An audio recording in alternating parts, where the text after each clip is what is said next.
The nightmare. How are you? I'm alright, surviving still. Yeah, I mean, surviving is kind of where I want to start really, because you've had a nightmare.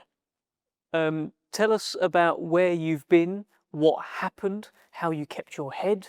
What on earth's been going on, Nathaniel? Yeah, so after the last fight, Grandelli at the York Hall, about a week later, had a twisted bowel. I was just lying and I just was in so much pain I couldn't move. I didn't know what was going on, and obviously everyone's seen the Grandelli fight. I got my nose broke, was in a bit of a war, and then I came out and I was just carrying on as normal, and my missus was like, "Do you not feel any pain?" And I was feeling like, nah, just get on with it. And then the amount of pain that she seen me in with the bowel, she was like, something's not right here. So got ambulanced into hospital. I think I was there for 8-10 hours before they figured out what was happening, and then it was like, you're going into surgery. So I was in surgery for 8 hours as well, got my whole bowel intestine took out, straightened out, sorted, put back in. And then after that was just like a rebuilding process, because I wasn't allowed to train, I wasn't allowed to walk, I wasn't allowed to pick up my daughter, I wasn't allowed to just do anything really, because there was so much risk of hernias or messing something back up again inside. And I think it took me like, well, till now to recover. Till last couple of weeks ago was when I first got back in the ring properly. So yeah, it's been a bit of a wild one. Did you think that was it? As in death? Hopefully not. No, no, no. I don't know. It's a weird situation because you don't know what's happening in your body at the time, and then I was in the hospital for a long time in a lot of pain, and nobody could figure out what was going on. Once they figured it out, 10 minutes later, a guy was telling me, "You're going to go into emergency surgery. You might end up with a stoma bag." And my first question to him genuinely was, "Am I going to box again?" And all this time I'd been full of morphine and kind of dealing with it, and I hadn't like cried, which sounds stupid, but I hadn't cried yet. And he says, "You could get a stoma bag and that could be permanent." And I says, "Am I going to box again?" He says, "We're not worried about that now, possibly not." And I just burst into tears, and like my mum, Anna, everyone was in the room, and they were like, just couldn't believe it. I was lying crying over the fact that I couldn't box, and they were all looking at the bigger picture. We could potentially be saving your life here, but I was just thinking like, I can't go on without boxing. So, which in the grand scheme of things is a bit wild. Yeah, but that's your life. Yeah, So absolutely. it's understandable, right? It's like taking someone's livelihood and training and all of that, just kind of taking it all away from you. So I get it. It must have been quite hard. Yeah, it was crazy. I've sacrificed 12, 10, whatever, 14 years of my life. I've missed every high school event. I've missed every college, university, work, every event you can imagine. Birthdays, Christmases, weddings. And then for that to me not to have reached where I'm meant to go and be told that I might potentially be finished, it was just a lot at the one time. So how did you get through that? And were there dark times where you thought, "Oh, that's enough"? Nah,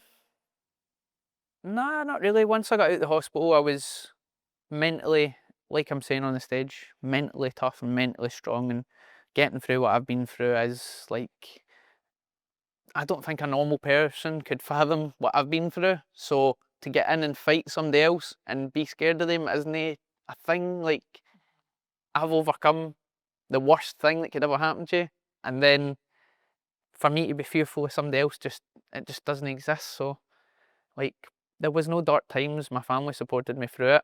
As soon as I could walk again, I would go walking. As soon as I could run again, I ran. As soon as I could run again, I ran an ultra marathon. To keep my mind strong and to keep my mindset going and prove to myself that you're not done, you're not finished. So if you've gone through all of this stuff, you're not worried about Lee McGregor, are you? No, absolutely not. And I'm not worried about anybody. And it doesn't need to be Lee McGregor across from me. It could be Nick Bull, Stephen Fulton, any of these world champions.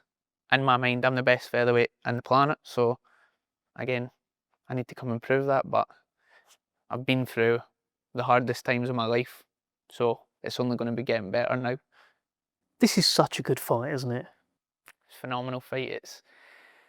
I would say it's the best fight in Scotland in 20 years, to be honest, and if not longer, because it's two world class operators coming together that there doesn't need to be any beef, there doesn't need to be anything. Like, our accolades speak for themselves. We're almost a mirror image of each other down at bantamweight. He done Commonwealth, British, European, up at featherweight, you know, I've done the same, European silver, but we're almost a mirror image of each other, so it's going to be a bit of a mad one, to be honest. It's that mirror image, but then obviously he beat you in the amateurs, so it's like slightly It doesn't count. doesn't count. I honestly had forgot about that till you mentioned up there. So we must have been like 16. It was his home show. No, a good fight. But it was 3-2. I don't even think it was 3 3-minute rounds. I think it was 3 2-minute rounds. So just one of the ones back in the day where everyone fights each other. I'm not counting that. It's 0-0 in my eyes. It's about to be 1-0. And if not, it's going to be 1-1. So what do you do better than him? What are your advantages? And you've had that fight, obviously, which you can barely remember, but you have done countless rounds as pros. You must have seen something. Plenty of rounds. We've done, you know, hundreds of rounds, literally. So I think I do most things better than him. You know, my boxing ability is second to none, and I've been in countless fights that now you can see my toughness is there as well. You know, the Grandelli fight, I was boxing the head off him, and then I had to fight him because of the nose injury. Zach Miller fight, I boxed and fought and put the pressure on. You know, Raza came out and knocked him out. So there's so much in my arsenal, and there's so many different layers and levels to me that I can pick and choose and adjust in the fight when I need to. So no matter what he's going to bring to me, I can always adjust and counter it with something else. So if it's not an all-out war, it's going to be a chess match. What's your hunch? All-out war or chess match? What do you think?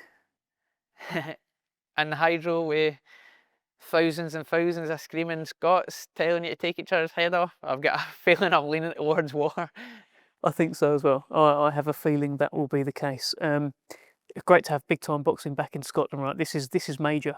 Yeah, it's phenomenal. I can't remember the last time that this was not even just being a part of it, but being excited to go and see big time boxing in Scotland. So you obviously had Josh Catterall, but before that, it was back in Ricky Burns in the SEC where we are now. Like, I was a kid when that happened, looking at that thinking, how cool would that be to be that guy? And now I am that guy. So it's just an added thing to the kind of the pot. Now there'll be kids looking at you thinking, I want to be Nathaniel Collins one day. Absolutely. And that's an exciting kind of prospect to think, and this needs to happen for Scottish boxing. This needs to happen, and up at that top table, you know, minus the fights that people haven't even turned up yet, that the talent up there is phenomenal. It's just not been showcased as much as it could be, and this is a massive opportunity to showcase that talent. There's also a lot of talent in your division, in the featherweight division, and leading the charge for the UK right now is Nick Ball, someone I think you're either scheduled to fight or you nearly fought once upon a time. Are you keeping an eye on what he's up to? Yeah, absolutely. We were meant to fight for the British. We both got called up for mandatories. I don't know if it was vacant. And then whatever happened, it never happened. He went on to fight Isaac Lowe and took a completely different path, which is he's obviously been causing mayhem on. So good fighter. I'm always watching him. I would have loved to have fight him rather than TJ Donahue or whatever his name is. I think I would have been a better fight than that, to be honest. But as what it is. We'll get through this one and see what happens next. And also in your weight division, I guess behind you now, belts that you've left behind. Zach Miller, a former opponent, beat Masood Abdullah. A great fight. Yeah. Did that surprise you, that result? Or? Nah, I honestly could have predicted that before it happened. I don't think Zach Miller probably get the credit that he deserved going into that, and he was probably an underdog, or he was an underdog with the bookies. And I don't think he deserved that because he's a cracking fighter. And that was just an unexpected outcome for me, to be honest. Do you know who else is popping up to your weight division? Is Liam Davis. He is. I think he's looking to make some noise. Liam's a cracking fighter as well. I'm good pals with Liam as well. I seem to be good pals with everybody that's at my weight. Yeah. Good pals with Liam as well. Really good pals with Liam. He's helped me out with sparring a lot. I've helped him out with sparring as well, and he's another cracking fighter. And a good guy. So yeah, I'm hearing he's coming up to featherweight, and it's all fights to be made down the line. But at the moment, I'm looking at Lee McGregor, and then beyond that, I'm looking at Stephen Fulton's, Nick Bulls. You know, I'm not looking at people coming up for bantamweight to. Well, that's like a weird statement because Lee's coming up, but you know what I mean. Looks like we could have some friendly press conferences ahead. Right? Too much to your demise. Much to my demise. It's unbelievable. I'm seeing people chuck eggs this week, and I've got you and Lee McGregor shaking hands, talking about Facebook memories and all sorts of stuff. Oh, it's funny because there couldn't have been a show built up on nicer people right now, and the problem is everybody wants to see that hate and Did you feel for me up there? egg slaps. I did, but there's not much you can do about it. You know, you got the short end of the stick this time. But like I said earlier, our accolades as a whole up there speak for themselves, and that's what's going to sell these fights. Is the amount of messages I got when this fight was announced saying, "I can't believe that fight's happening," because people genuinely can't believe that two people at this stage will come together and put it online. So it's a next level fight. Did I read something correctly that you believe in hypnosis, or you're into hypnosis around your fights and stuff? Can you tell me a little bit about that? It's not something that I've done for years actually, but I do believe it, and I do truly get into that mindset of, you know, vision boards, writing things down, planning what's going to happen, manifestation, and, you know, even in the past, like you're saying, hypnosis and hypnotherapy to, you know, get you in a right frame of mind. Much younger, when I was much younger, that's something that I got into, and, you know, that probably moulded the frame of mind that I've got. Plus watching countless David Goggins videos. Mate, he on my TikTok, I can't get rid of it. He's there just shouting at me every day. He's motivation. He's motivation. You don't need the hypnosis. So no, but yeah, definitely believe in that visualization and manifestation. And, you know, I'm visualizing nights like this. I've visualized moments like this, and, you know, now it's coming true. So Okay, so what have you visualized then for May 24th? Ding ding. visualised Nathaniel Collins' hand getting raised at the end, and I've visualised me moving on to world titles and world level. And, you know, it's hard for me to, in my head, see anything other than a win. And I think, like, with everything that's went on with my health, with everything that's on, if I wasn't meant to be here doing this, that would have finished me. But I'm here and I'm still doing it. I'm actually moving on and getting presented bigger opportunities. So there's a plan there for me, and I'm on that path. So that hand getting raised at the end of the fight, is that at the end of 12 rounds, or does it sort of happen quicker? Hopefully it happens quicker. I'm not trying to stay in there longer than I need to be. Best of luck. Thank you, mate. All right.